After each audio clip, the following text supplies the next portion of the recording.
The Galactic Defense Council had issued a thick dossier on humans long before Commander Rethzal ever met one.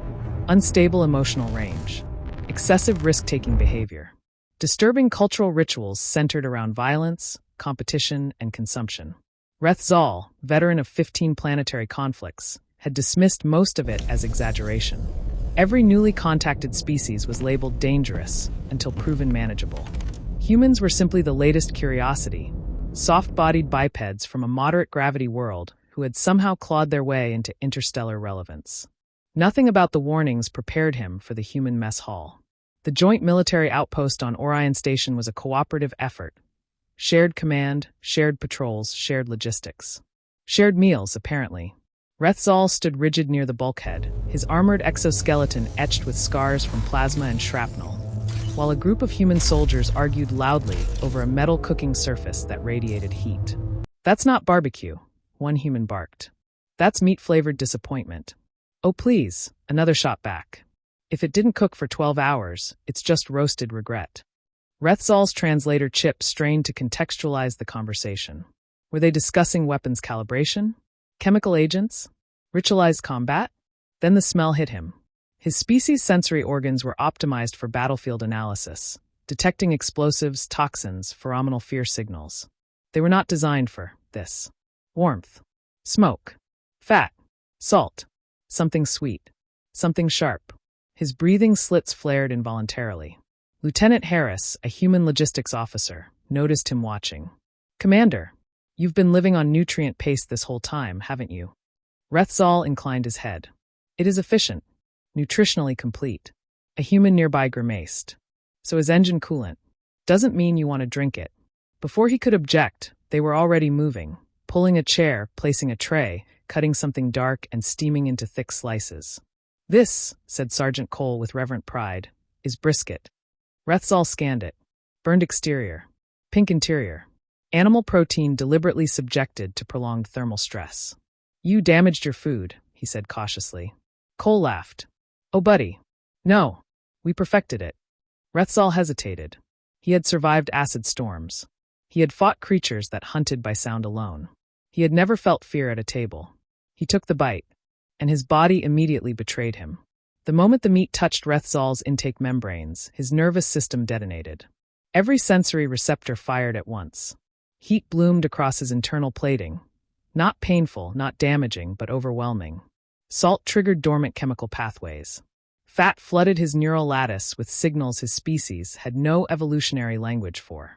His chromatophores, normally used for camouflage, flashed uncontrollably, cycling through colors at seizure speed. "Ah," Harris muttered. "Is he supposed to do that?" Rethzal's legs locked. His secondary hearts accelerated into emergency rhythm. His exoskeleton vibrated at harmonic resonance, a response typically reserved for combat stimulants or neural overload. "This," his voice modulator crackled. "This is not nutritionally efficient." Cole leaned closer. "That means it's working." 17 seconds passed before Rethzal could move again. When control returned, he stared at the remaining piece of brisket with something dangerously close to reverence. "What," he demanded, "did you do to me?" The humans exchanged amused glances. "That," Cole said, "is food." Rethzal reached forward with trembling appendages and took another bite. This time, his system anticipated the assault, and still failed. Flavors layered over one another. Smoke carried memory. Texture triggered instinct. His brain flooded itself with reward signals so intense they bordered on euphoric paralysis. "This sensation," he said hoarsely, "is incompatible with military discipline." Harris snorted. "Yeah, first time gets everyone." Rethzal's mind raced. His species had abandoned solid food millennia ago, replacing it with optimized nutrient compounds. Pleasure was inefficient. Sensory indulgence wasteful. And yet, if this, he said slowly, is how your soldiers eat, how do they endure deprivation? Cole shrugged. "We don't avoid it. We balance it. Makes the bad days survivable." Rethzal consumed the rest of the serving in stunned silence. Then the beans. Then something called cornbread. Then a sauce that made his chromatophores flare again, though less violently this time. His threat assessment algorithms were rewriting themselves in real time. Humans did not merely tolerate intensity. They cultivated it. An hour later, Rethzal sat motionless, his armored frame still occasionally shimmering with residual pleasure-response patterns. "This changes everything," he said quietly.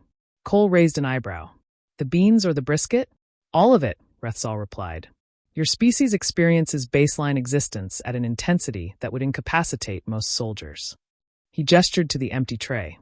"Pain, pleasure, flavor, emotion.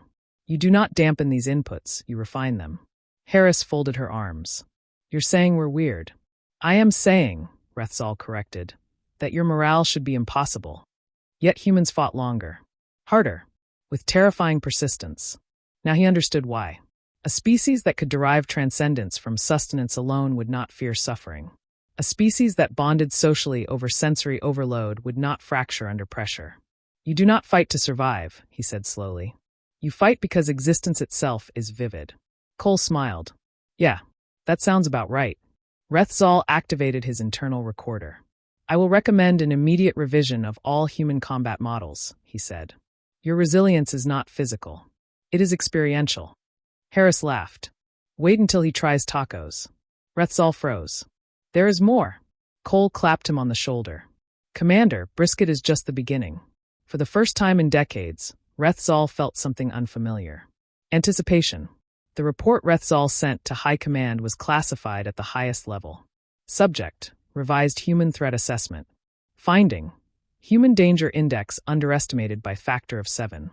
Not due to weaponry, not due to aggression, but due to psychological and sensory endurance far beyond galactic norms. He concluded with a warning. Any species capable of extracting profound pleasure from routine survival behaviors will fight with disproportionate ferocity when threatened. The Council debated for weeks. Human morale projections were recalculated. Training doctrines revised. Cultural exposure protocols restricted. Meanwhile, on Orion Station, Rethzal found himself back in the mess hall the next evening. "You're early," Cole noted. "I am prepared," Rethzal replied solemnly. They handed him a folded piece of food filled with meat, herbs, and heat. "Tacos," Harris said. "Street style." Rethzal took one bite. His chromatophores lit up again. The galaxy, he realized dimly, was not ready. And humanity was just getting started.